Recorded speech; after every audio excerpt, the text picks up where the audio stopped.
Now let's start with the provision related to the Nidhi company.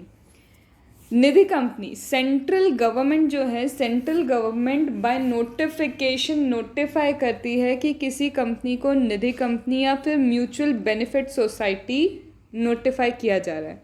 तो central government by the notification notify Nidhi company और mutual benefit society. Central government propose notification, central government क्या करती है, propose करती है which of the notification would be applicable or not applicable to the Nidhi company और mutual benefit society. Now this whatever is the notification that have been laid by central government, जो भी central government notification चाहती है कि Nidhi company को applicable होना चाहिए या नहीं एप्लीकेबल होना चाहिए, that is laid to both the house of the parliament. जब भी पार्लियामेंट 30 डेज सेशन में होती है तो both the house of parliament में क्या होता है, जो भी नोटिफिकेशन निधि कंपनी को वेदर एप्लीकेबल करना है या वेदर एप्लीकेबल नहीं करना है, that is laid before each house of the parliament. अब ये जो 30 डेज है, सपोज करो मोर देन लिखा है यहाँ पे, point to be noted over there कि अगर adjournment more than 4 consecutive days का होता है, एडजॉर्नमेंट किसका होता है, मोर देन 4 कंजिक्यूटिव डेज का एडजॉर्नमेंट होता है इस 30 डेज में से, फिर ये 4 डेज के अबाउ जब जाते हैं, मतलब 5 डेज 6 डेज कितना भी होता है, दैट विल बी एक्सक्लूडेड.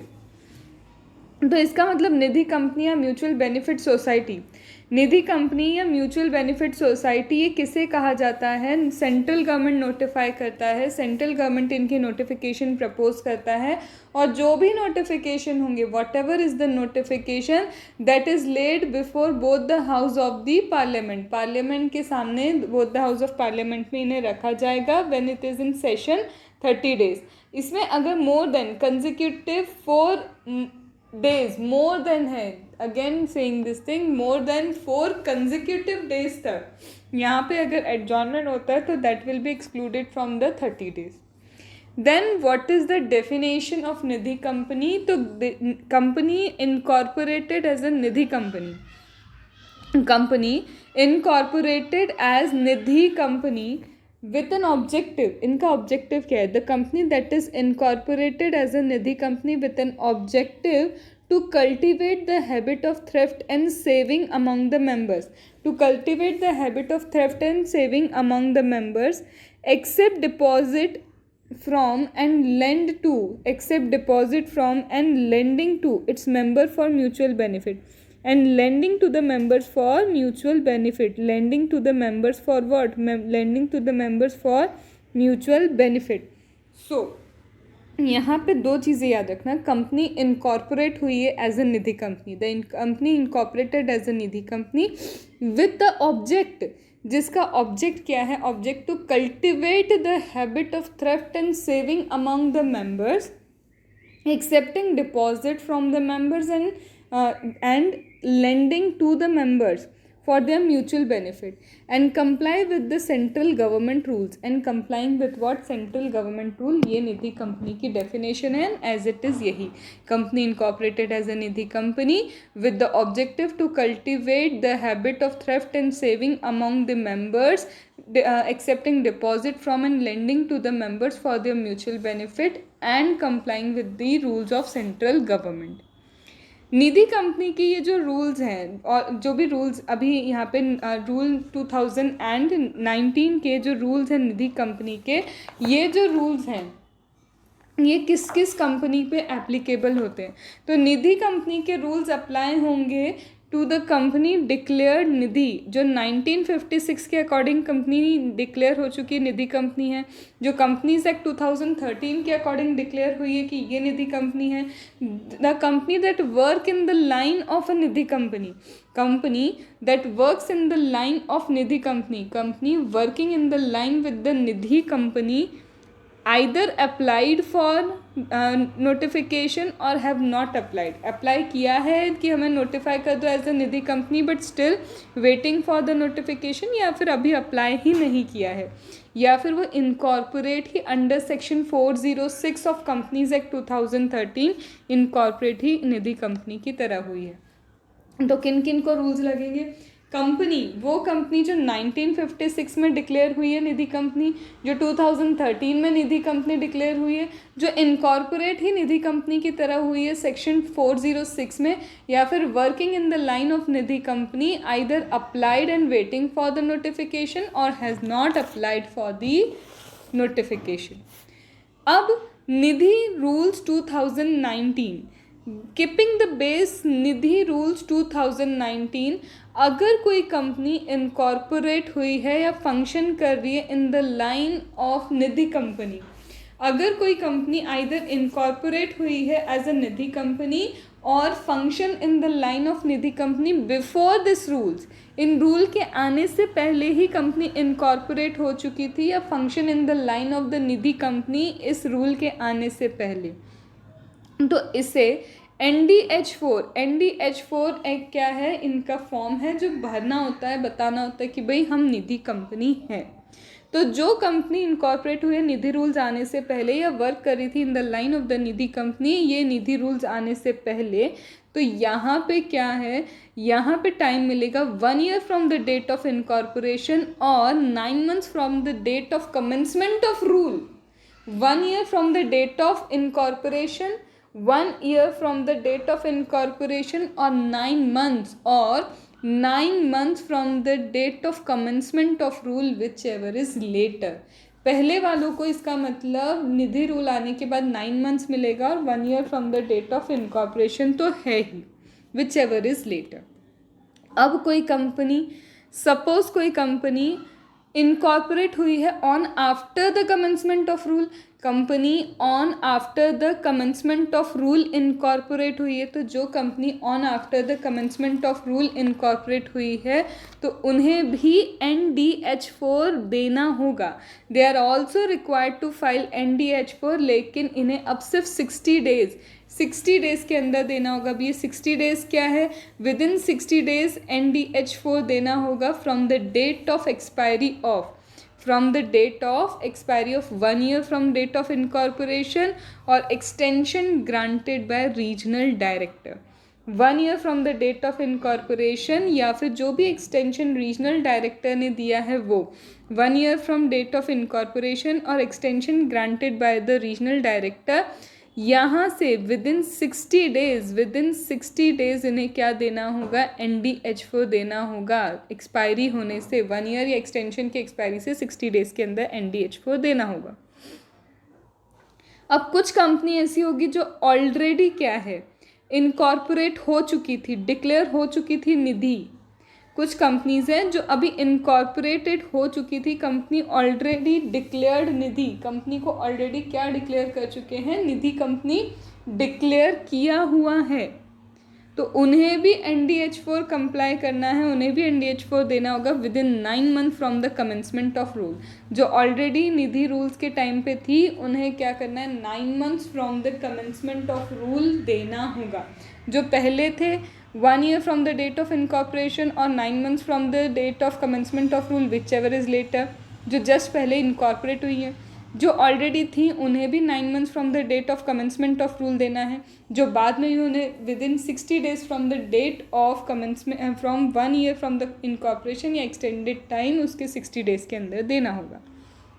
अब अगर यहाँ पे इन्होंने नहीं दिया, फेलियर टू फाइल NDH4, तो उसके कंसिक्वेंसेस क्या हैं। In case the company fails to file NDH4, in case the company fails to file NDH4, तो वो 2 और क्या नहीं भर पाएंगे, फॉर्म नहीं भर पाएंगे, that is SH7 and PAS3। SH7 and PAS3 they would not be able to file। अभी SH7 किस चीज़ का है, notice to registrar of any alteration of share capital. Share capital में कोई भी ऑल्ट्रेशन होता है आपको रजिस्ट्रार को बताना है, तो notice of registrar, notice to registrar for alteration of share capital. और PAS3 क्या है, रिटर्न ऑफ अलॉटमेंट, कोई भी अलॉटमेंट करते हैं उसका रिटर्न, तो return of allotment PAS3 and SH7 that is notice to registrar of any alteration of share capital. ये नहीं हो पाएगा। फिर इसके बाद बोलते हैं कि निधि कंपनी कैसी होनी चाहिए, तो देखो निधि कंपनी पब्लिक कंपनी होनी चाहिए। पब्लिक कंपनी का मिनिमम पेड अप कैपिटल कितना होता है 5 लाख, तो इसकी 5 लाख कैपिटल होनी चाहिए। Nidhi company preference share capital issue नहीं कर सकती, प्रेफरेंस शेयर्स इशू नहीं कर सकती। इन केस अगर ये रूल आने से पहले प्रेफरेंस शेयर्स इन्होंने इशू किए थे तो वॉट एवर द टर्म्स थे उसके अकॉर्डिंग उन्हें रिडीम करना होगा, what ever were the terms उनके अकॉर्डिंग क्या करना होगा, रिडीम करना होगा। तो निधि कंपनी पब्लिक कंपनी होती है। मिनिमम कैपिटल कितनी होती है, मिनिमम कैपिटल 5 लाख होती है। No preference shares to be issued, अगर इशू कर भी दिए हैं तो redeem it as per the terms of issue. यहाँ पे निधि कंपनी का होल सोल जो ऑब्जेक्टिव है, the whole sole objective of the Nidhi company का जो होल एंड सोल ऑब्जेक्टिव है वो है cultivation of habit of thrift and saving, cultivation of habit of thrift and saving. And last word Nidhi limited होता है। Company के last word में क्या लिखा होता है, निधि लिमिटेड लिखा होता है। तो निधि कंपनी पब्लिक कंपनी होती है। 5 lakh paid up capital, minimum capital कितना होता है इसका 5 लाख होता है। इसके बाद यहाँ पे ये कोई प्रेफरेंस शेयर्स इशू नहीं कर सकती। ऑलरेडी अगर इशू किए हुए हैं तो टर्म्स एंड कंडीशन जो भी थी उसके अकॉर्डिंग इनको क्या करना होगा, रिडीम करना होगा। आफ्टर देन दिस ऑब्जेक्ट क्या है, cultivation of habit of theft. इनका होलसेल ऑब्जेक्ट है cultivation of the habit of thrift and saving. और लास्ट वर्ड में क्या आता है, इसके लास्ट वर्ड होते हैं निधि लिमिटेड। लास्ट वर्ड क्या होते हैं, निधि लिमिटेड। देन इसके बाद आता है जैसे ही फाइनेंशियल ईयर क्लोज होगा, before the close of first financial year after incorporation, company incorporate हुई, कंपनी इनकॉर्पोरेट होने के बाद after incorporation, before the close of first financial year, before the close of first financial year after incorporation, financial year closure के पहले and after incorporation, financial year close होने से पहले, before the close of first financial year, जैसे ही incorporate हुई 1 साल होने से पहले ही कंपनी को क्या कंप्लाइंसेस करने हैं, मेंबर्स 200 मेंबर्स हो जाने चाहिए, एटलीस्ट 200 मेंबर्स होने चाहिए। अब इन मेंबर्स में body corporate can not be member, minor can not be member, trust can not be member. First financial year end होने से पहले, first financial year after the date of incorporation, company को 200 members हो जाने चाहिए, but body corporate, trust and minor can not be the member. और unencumbered deposit जो है, अनएनकम्बर्ड डिपॉजिट कितना होना चाहिए, not less than 10% of the outstanding deposit. मतलब ये डिपॉजिट ऐसा होना चाहिए कि रिडीम में एकदम कहीं और आपने इसको गिरवी नहीं रखा होना चाहिए, एकदम से पेबल नहीं होना चाहिए, इस पर किसी का राइट नहीं है। अनएनकम्बर्ड डिपॉजिट जो है, अनएनकम्बर्ड डिपॉजिट होना चाहिए नॉट लेस देन 10%। किसका 10%, आउटस्टैंडिंग डिपॉजिट का। आउटस्टैंडिंग डिपॉजिट का कम से कम 10% क्या होना चाहिए, अनएनकम्बर्ड डिपॉजिट होना चाहिए। लेकिन ये जो अनएनकम्बर्ड डिपॉजिट है ये किसी रूरल बैंक में नहीं होगा और कोऑपरेटिव बैंक में नहीं होगा, ये रीजनल रूरल बैंक में नहीं हो सकता, कॉरपोरेटिव बैंक में नहीं हो सकता है। टिल नाउ हमने क्या क्या देखा है निधि कंपनी का। निधि कंपनी में सबसे पहले निधि कंपनी का कौन नोटिफाई करता है, ये निधि कंपनी है सेंट्रल गवर्नमेंट। इस पर क्या नोटिफिकेशन लगेंगे, क्या नोटिफिकेशन नहीं लगेंगे, ये भी सेंट्रल गवर्नमेंट बताता है। जो भी नोटिफिकेशन अप्लाई या नहीं अप्लाई करना वो पहले किसको जाता है, both the house of parliament को, जो while in session for 30 days. इसमें अगर मोर देन 4 कंजिक्यूटिव डेज तक इसे एडजॉर्न किया जाता है तो उसे एक्सक्लूड करेंगे हम 30 डेज में। निधि कंपनी की डेफिनेशन देखिए, निधि कंपनी की डेफिनेशन क्या होती है, company incorporated as Nidhi. Company incorporated किस तरह से हुई है, as Nidhi, that is having an object क्या, जिसका ऑब्जेक्ट है to cultivate the habit of thrift and saving among the members, to accept deposit from and lend to the members for their mutual benefit and follow the rules of central government। ठीक है, फिर उसके बाद निधि company के rules, वो company जो declare हुई है 1956 2013 के अकॉर्डिंग, जो कंपनी इनकॉर्पोरेट हुई है सेक्शन 406 ऑफ कंपनीज एक्ट 2013, या फिर जो company working in the line of the Nidhi company has applied and waiting for notification has not applied, इन सब पे रूल्स लगते हैं। रूल्स के पहले जो कंपनी ऑलरेडी इनकॉर्पोरेट हो गई है 1 year from the date of incorporation और 9 months from the commencement of rule whichever is later, इनको NDH4 देना है। जो इसके बाद इनकॉर्पोरेट हुई है उन्हें within 60 days from 1 year from the date of incorporation और extension granted by regional director 60 days में देना है। जो कंपनी ऑलरेडी थी उसे 9 month from the date of 1 year from incorporation commencement 9 month from commencement of rule से उन्हें NDH4 देना है। जो ऑलरेडी कंपनी है 9 month from the commencement of rule देना होगा। नहीं दिया तो SH7 नहीं दे पाएंगे और PAS3 भी नहीं दे पाएंगे। PAS3 किस चीज़ के लिए, अलॉटमेंट के लिए है, return of allotment, and SH7 है notice to the registrar of any alteration of share capital. Nidhi company public company होती है, 5 लाख की मिनिमम कैपिटल होता है। उसके बाद ये जो कंपनी का wholesale objective cultivation of habit of thrift and saving होता है। लास्ट वर्ड यहाँ निधि लिमिटेड होना चाहिए। इनकॉर्पोरेशन आफ्टर द देन इसके बाद इनकॉर्पोरेशन होने के बाद 1 ईयर एंड होने से पहले ही 200 मेंबर्स हो जाने चाहिए। उसके बाद unencumbered deposit not less than 10% of the outstanding deposit, और ये डिपॉजिट जो अनएनकम्बर्ड है वो रूरल बैंक में और कोऑपरेटिव बैंक में नहीं होना चाहिए। क्या इसमें से हम विड्रॉ कर सकते हैं? टेम्प्रेरी विड्रॉल अलाउड है, लेकिन इसके लिए पहले परमिशन रीजनल डायरेक्टर से विथ रीज़न की क्यों चाहिए, और रीज़न एक ही हो सकता है, repayment of depositor. Repayment depositor को करना है तभी आप ले सकते हो, पर इंश्योर करना होगा कि ये लिमिट वापस 10% पे आप क्या करेंगे, पहुंचा देंगे। तो आपको रीजनल डायरेक्टर से परमिशन लेनी है। रीपेमेंट टू द डिपॉजिटर्स के लिए ही आपको मिलेगा और इसे वापस 10% पे लेके जाना पड़ेगा। देन इसके बाद बोलते हैं 1 ईयर के पहले ही आपको क्या करना है, एंड होने से पहले नेट ओन फंड आपका 10 लाख और मोर हो जाना चाहिए। और नेट ओन फंड और deposit ratio, net own fund और डिपॉजिट रेशियो 1:20 होना चाहिए। कितना होना चाहिए? 1:20 का नेट ओन फंड और डिपॉजिट रेशियो 1:20 होना चाहिए। नेट ओन फंड 10 लाख और उससे ज़्यादा होना चाहिए।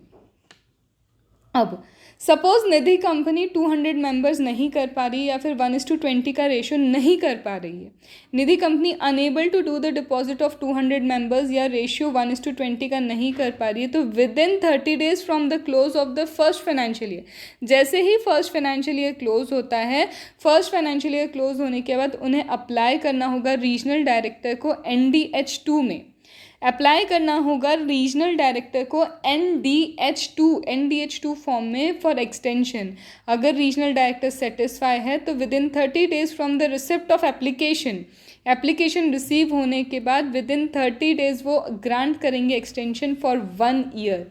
1 ईयर का extension from date of receipt of application, जिस दिन से उन्हें एप्लीकेशन रिसीव हुई थी उस दिन से 1 साल काउंट होगा और आपको एक्सटेंशन मिल जाएगा। और याद करो हमने किया था, जो ऑलरेडी इनकॉर्पोरेटेड कंपनी है 1 ईयर फ्रॉम इनकॉर्पोरेशन और extended time by the regional director, उससे हमको क्या करना है, उससे 60 डेज़ के अंदर हमें क्या करना था, 60 डेज़ के अंदर हमें NDH4 भरना था। तो ये वही तो एक्सटेंडेड टाइम है। तो अगर आप कंप्लाई नहीं कर पा रहे, 200 मेंबर्स नहीं हो पा रहे, रेशियो 1:20 नहीं हो पा रहा है, तो within 30 days from the close of financial year close होने के बाद आप क्या करो, रीजनल डायरेक्टर को अप्लाई करो, NDH2 में अप्लाई करो एक्सटेंशन के लिए। वो सेटिस्फाई होगा तो 30 डेज़ के अंदर from the date of receipt of application, से 1 ईयर का एक्सटेंशन ग्रांट करेगा। इसके बाद स्टैट्यूटरी रिटर्न्स भी फाइल करने होते हैं। किसे फाइल करने हैं? निधि कंपनी को स्टैट्यूटरी रिटर्न्स फाइल करने हैं NDH1। रिटर्न फाइल होगा NDH1 में, रिटर्न NDH1 में फाइल होगा। NDH2 में क्या है, एक्सटेंशन के लिए बोलेंगे NDH4 जो है हमारा, जिसमें बताना होता है भाई हम निधि कंपनी है। तो यहाँ पे NDH1 में स्टैट्यूटरी रिटर्न्स फाइल करने with in 90 days from the close of the first financial year and after incorporation. First financial year after incorporation 90 days के अंदर NDH1 क्या करना होता है, फाइल करना होता है। देन डायरेक्टर्स भी अपॉइंट होंगे, ऑडिटर भी अपॉइंट होंगे। डायरेक्टर का टेन्योर 10 ईयर्स का है, अप टू 10 ईयर्स का इसका टेन्योर है। कूलिंग पीरियड 2 ईयर्स का रहेगा, फिर से आप डायरेक्टर बन सकते हो। और सेंट्रल गवर्नमेंट चाहे तो इस टेन्योर को एक्सटेंड करेगी तो उतने टाइम तक के लिए डायरेक्टर इन निधि कंपनी रहा जा सकता है। तो टेन्योर कितना है, 10 कंजिक्यूटिव ईयर, कंजिक्यूटिव 10 ईयर तक। ज़रूरी नहीं है 10 ईयर हो, आपकी मर्जी है, बट हाँ अगर अपॉइंट करें तो कंजिक्यूटिव 10 ईयर्स तक अपॉइंट हो सकता है। 2 ईयर्स का कूलिंग है। उसके बाद सेंट्रल गवर्नमेंट क्या करेगी, एक्सटेंड करेगी टेन्योर, तो वो एक्सटेंडेड टाइम भी हो सकता है।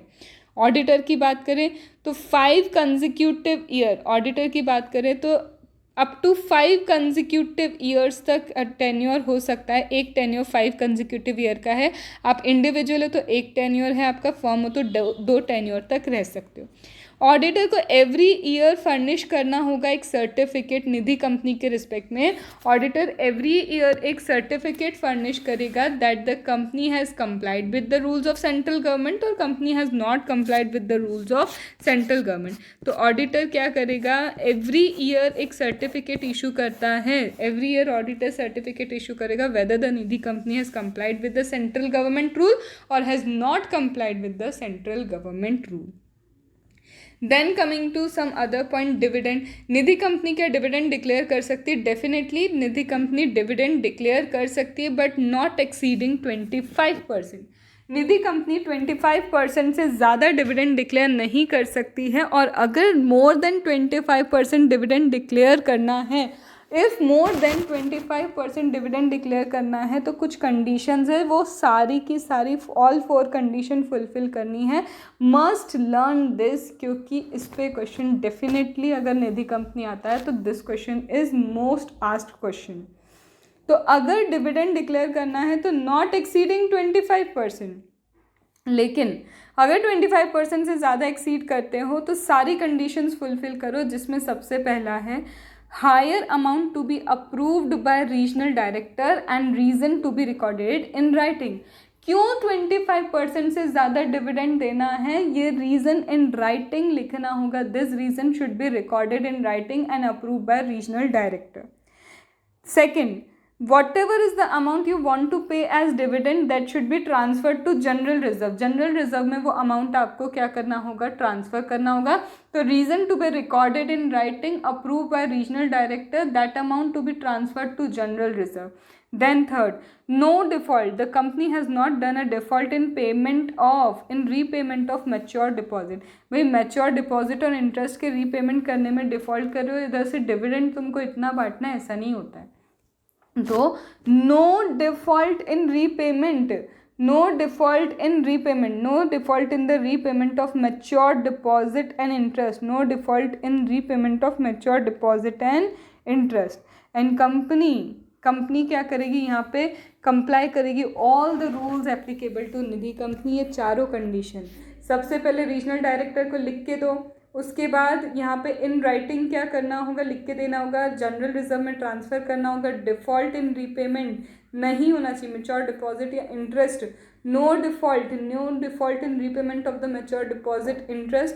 देन कंप्लाई करना है to all the rules as applicable to Nidhi company. Nidhi company को जितने भी रूल्स लगते हैं उन रूल्स को आपको क्या करना होगा, कंप्लाई करना होगा। ये कंडीशन फुलफिल होती है तो then you can declare more than 25% का dividend. Then share capital and allotment. Share capital allotment के लिए बोला है कि Nidhi company shall issue fully paid up equity shares nominal value not less than 10 rupees each. Nidhi company अगर issue करती है shares तो कंपलसरी है कि नॉमिनल वैल्यू उनकी 10 रुपीज़ तो होनी ही चाहिए, और डिपॉजिट होल्डर हैं तो डिपॉजिट होल्डर को कम से कम 100 रुपीज़ का इशू होना चाहिए। And shall allot each deposit holder at least minimum 10 equity shares जिसकी वैल्यू क्या हो जाएगी 100 रुपीज़, कम से कम 10 इक्विटी शेयर डिपॉजिट होल्डर्स को जाने चाहिए और नॉमिनल वैल्यू कंपलसरी 10 रुपीज़ तो होनी ही चाहिए. Now last point, what are the restriction for Nidhi company. Nidhi company को कुछ रेस्ट्रिक्शंस हैं and the restriction to the Nidhi company is chit fund नहीं कर सकती, इंश्योरेंस नहीं कर सकती, सिक्योरिटी एक्वायर नहीं कर सकती, acquisition of security issued by body corporate. Body corporate अगर कोई सिक्योरिटी इशू कर रही है तो नहीं ले सकती हैं वो. तो चिट फंड नहीं, इंश्योरेंस नहीं, acquisition of security from body corporate नहीं. जो भी बॉडी कॉर्पोरेट सिक्योरिटी इशू करेगा ये नहीं ले सकती. ये प्रेफरेंस शेयर्स इशू नहीं कर सकते, डिबेंचर इशू नहीं कर सकते, डेट सर्ट इंस्ट्रूमेंट इशू नहीं कर सकते. चिट फंड नहीं, इंश्योरेंस नहीं, acquisition of security issued by body corporate नहीं, प्रेफरेंस शेयर इशू नहीं करना, डिबेंचर इशू नहीं करना, डेट इंस्ट्रूमेंट इशू नहीं करना. हायर परचेस फाइनेंस नहीं कर सकती, हायर परचेस पे फाइनेंसिंग नहीं कर सकती, लीज फाइनेंसिंग नहीं कर सकते हैं. क्या लीज फाइनेंसिंग अलाउड है? No. Chit fund no. Acquisition अगर करना है security issued by body corporate no. उसके बाद preference share, debenture, debt instrument no. Higher purchase finance नहीं, लीज फाइनेंस नहीं. ये किसी भी तरह का अकाउंट ओपन कर सकते हैं लेकिन करंट अकाउंट ओपन नहीं कर सकते हैं. देन अदर देन बोरोविंग कोई बिजनेस नहीं कर सकते. जो इनका ऑब्जेक्टिव है यही ऑब्जेक्टिव होना चाहिए, इसके अलावा इनका कोई और ऑब्जेक्टिव नहीं हो सकता है निधि कंपनी का. देन इसके बाद बोलते हैं कि जो भी असेट आपके मेंबर ने प्लेज किया आप आगे उसको गिरवी नहीं रखोगे. तो ऐसी कोई भी असेट जो आपके मेंबर ने दी उसको आगे क्या नहीं करेंगे, आप प्लेज नहीं करेंगे. पार्टनरशिप एग्रीमेंट नहीं कर सकते, पार्टनरशिप एग्रीमेंट नहीं कर सकते. देन इसके बाद बोलते हैं अगर आपको किसी और कंपनी को एक्वायर करना है तो आप एक्वायर तभी करोगे जब स्पेशल रिजोल्यूशन होगा और रीजनल डायरेक्टर अप्रूव करता है. इन्हें अगर किसी और कंपनी को एक्वायर करना है, if they want to acquire any other company, तो दूसरी कंपनी को एक्वायर तभी कर पाएंगे जब रीजनल डायरेक्टर अप्रूव करता है एंड स्पेशल रिजोल्यूशन है. फिर इसके बाद ये एडवर्टीजमेंट नहीं कर सकते for soliciting deposit, deposit solicit करने के लिए advertisement. Then after then this अगर बात करें तो देखो अभी एक चीज़ और क्या बोली कि एडवर्टीजमेंट कर सकते क्या, नहीं, डिपॉजिट सॉलिसिट करने के लिए एडवर्टीजमेंट नहीं कर सकते. इनफैक्ट ये ब्रोकरेज इंसेंटिव भी नहीं दे सकते for mobilising the deposit from members. Member से आपको डिपॉजिट चाहिए उनके लिए कमीशन इंसेंटिव नहीं भैया, कुछ भी नहीं दे सकते हो. क्या लॉकर फैसिलिटी दे सकते हैं लेकिन rent 20% of the gross income of Nidhi company at any point of time during the year, any point of time during the year, इसका जो लॉकर का रेंट है 20% ऑफ द ग्रॉस इनकम से ज़्यादा नहीं हो सकता. 20% ऑफ ग्रॉस इनकम तक ही क्या होगा, लॉकर का रेंट होने वाला है. तो सुपर क्विक एक बार रिवाइज कर लेते हैं. निधि कंपनी के रिस्ट्रिक्शन, चिट फंड नहीं कर सकता, इंश्योरेंस नहीं कर सकता. इसके बाद यहाँ पे हायर परचेस फाइनेंस नहीं कर सकते, लीज फाइनेंस नहीं कर सकते, एक्वायर नहीं कर सकते सिक्योरिटी जो बॉडी कॉर्पोरेट ने इशू की हो. इनफैक्ट ये क्या नहीं कर सकते, प्रेफरेंशियल इशू नहीं कर सकते, डिबेंचर इशू नहीं कर सकते, डेट सेट इंस्ट्रूमेंट इशू नहीं कर सकते, एक्वायर नहीं कर सकते अदर कंपनी, दूसरी कंपनी को एक्वायर नहीं कर सकते जब तक कि स्पेशल रिजोल्यूशन और रीजनल डायरेक्टर का रीज़न अप्रूवल नहीं आए. पार्टनरशिप एग्रीमेंट नहीं हो सकता. Advertisement in any form for soliciting deposit, advertisement किसी भी फॉर्म में नहीं दे सकते, कमीशन नहीं दे सकते डिपॉजिट लेने के लिए, ना ही ये क्या कर सकते हैं, ये बिजनेस के अलावा कोई और बिजनेस ऑब्जेक्टिव उनका हो नहीं सकता. जो असेट इनको प्लेज किए मेंबर्स ने वो किसी और को प्लेज नहीं कर सकते. Locker rent not exceeding 20% of the gross income any time during the year नहीं हो सकती.